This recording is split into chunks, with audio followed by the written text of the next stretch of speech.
Hello and welcome. You're watching Head to Head. I'm Carrie Oderman with UATV. Ukrainian President Volodymyr Zelensky on June 20th met with representatives of several Ukrainian business associations.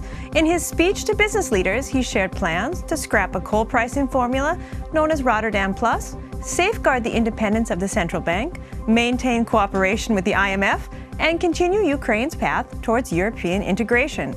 To talk more about this, we welcome to our studio Yevhen Nevmerzhytskyy, an economist. Hello, thanks for coming. Good evening. The first thing that Mr. Zelensky said to business leaders in Kiev is that the state should be a service provider, not a competitor. This sounds like he's looking for the market to regulate himself. What do we know about him and his party's economic policy? Generally, it is previous policy and rhetoric of our previous authority that the state has to be service provided partner to business, not just supervisor, and it is good. But what was the problem that in reality the things were not becoming like the state became real service provider. Some steps were done in this direction, but not all, and this is continuing of that very good policy, and we hope that he will bring much more in this direction. Okay, you're saying it was a very good policy, but his predecessor was voted out of office. Is he just continuing something that works because he hasn't developed his own economic policy yet? Is there anything new or different about his plans? Generally, the rhetoric is the same. So the state has to be a service provider. What does it mean? It means that all services has to be online, no middlemen like bureaucrats, and to make it as easy and as comfortable as possible. It is, of course, very good. And some steps were done in this direction, and this kind of work is to be continued. That's all I can say about this phrase. But of course, Ukrainian economy needs much more to combat those problems we have. Okay, let's take a step back and talk a little bit about the Ukrainian economy.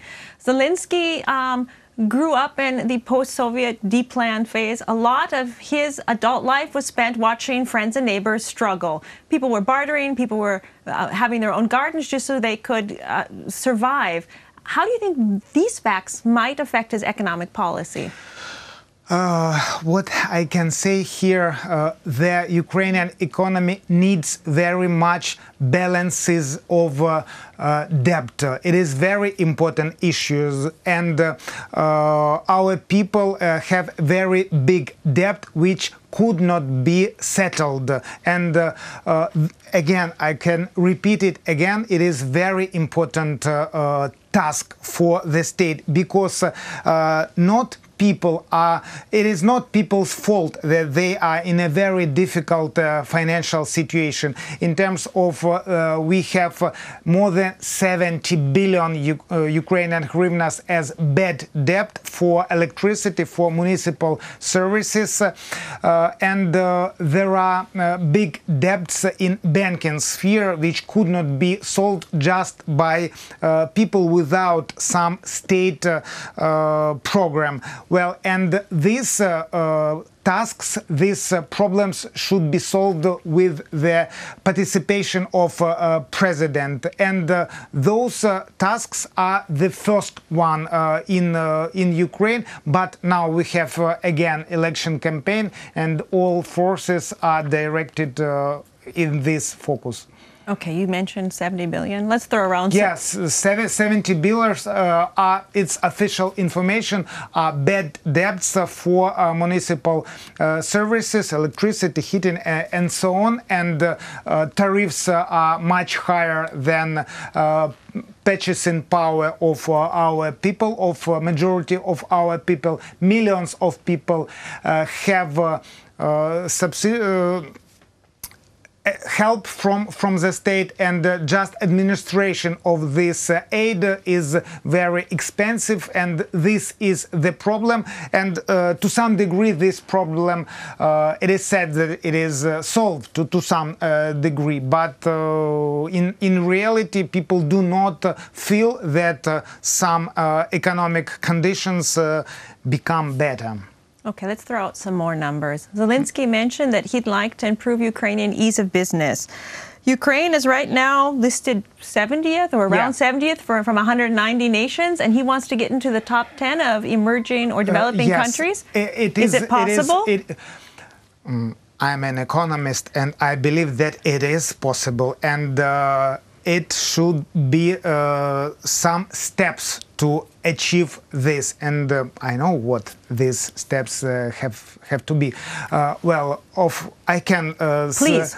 Okay, first of all, it is access to credit, access to capital, and it's very general direction, but there are steps to achieve this, and these steps are clear. We have very good banking infrastructure, banks with foreign capital, and the level of banking activity of banking service is very developed in Ukraine. I would underline very developed, or it is at the top international level here in Ukraine. Here I'm speaking about just banking technologies. So everything is excellent with banking technology. So online banking, access, ease of opening an account. Ukraine is among leaders, world's leaders, speaking about using of banking technology, let's say mobile telephone payments. Well, but on the other hand, access to capital, access to credit is very, very poor, and it is not possible at all to achieve those tasks, to be among top 10 of in Russia doing business, without solving this task: access to capital, access to credit. Another very big part, it is investors' protection. And President has power, has tools to protect investors and to make the business condition of doing business the same for everybody, for oligarchs, for leaders of the business, and for all other people, the same business conditions.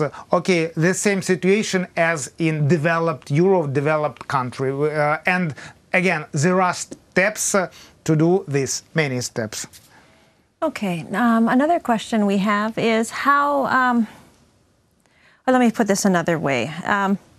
He suggested to bring Ukraine forward, there had to be investments in education, infrastructure, and research and technology.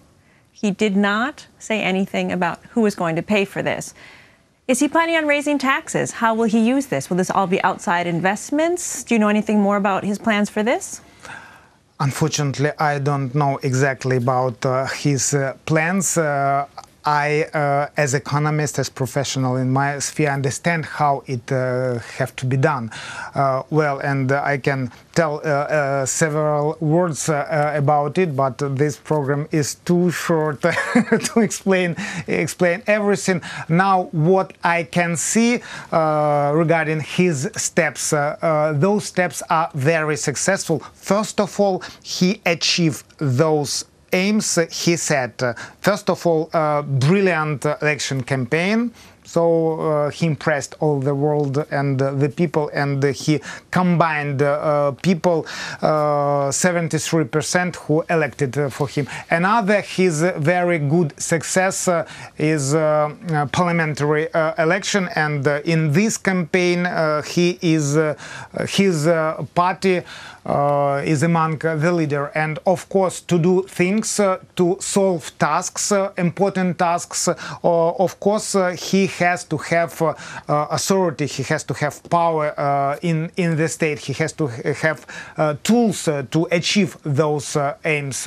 But of course, on the other hand, it has to be clear what steps he is going to make. And as I understand not oligarchs should solve the main problems of Ukraine, because those problems we have and the poor economy results, it's because of their activity and their old style of doing business. And you're going to bring me back. You brought me right to my next question. 73% is a huge victory. That indicates that people wanted change when they elected President Zelensky. Now, just recently, there were reports that he met with the three top oligarchs in the Ukraine.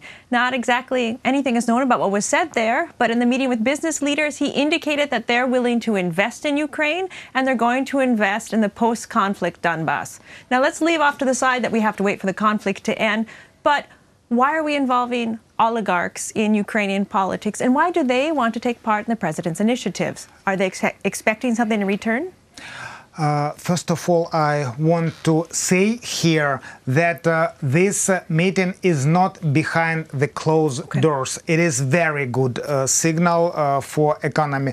And nevertheless, it is not good for Ukrainian economy that oligarchs have a big power, economic power and political power, but we have such kind of infrastructure when such very rich people have very big influence here in Ukraine, and in my point of view it is quite wise for this stage to speak, to communicate and to find some consensus to attract investments from our own businessmen. Those people are richest and most influential businessmen, and if to try to build relationship with them, it is good. It could be very good for economy. The next step, and maybe the simultaneous, in parallel step, is making condition of business the same for everybody. And what is known for everybody, what was on that meeting with oligarchs, one will try to solve apartments problems of those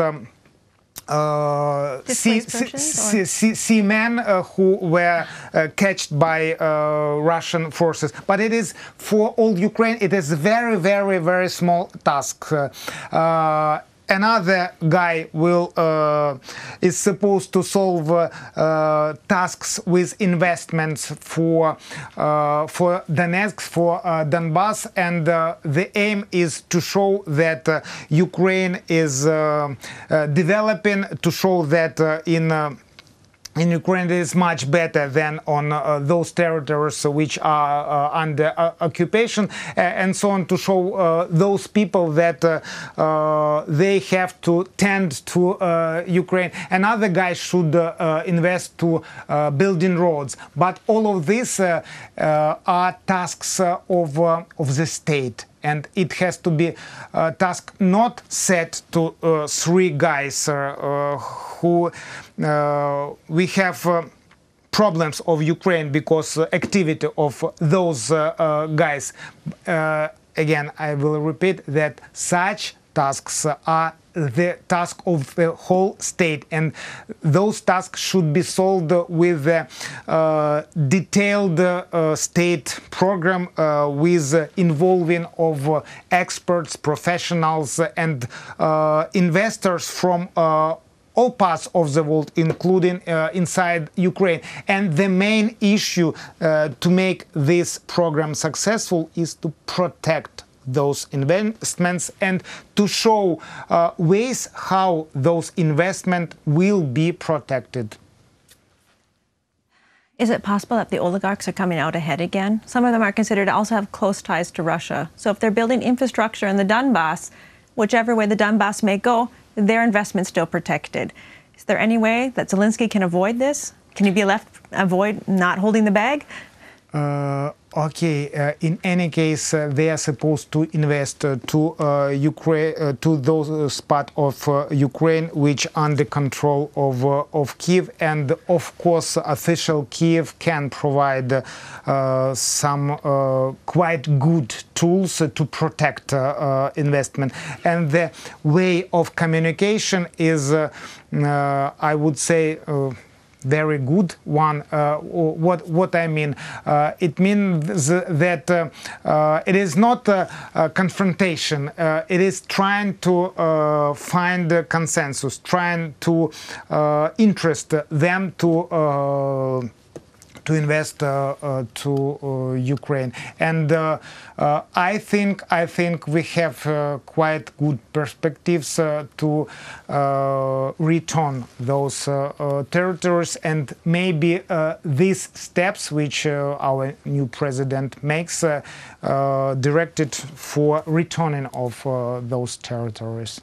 So he's making an effort with businessmen. Yes. He's making connections with oligarchs. Let's talk about what he's doing with the EU.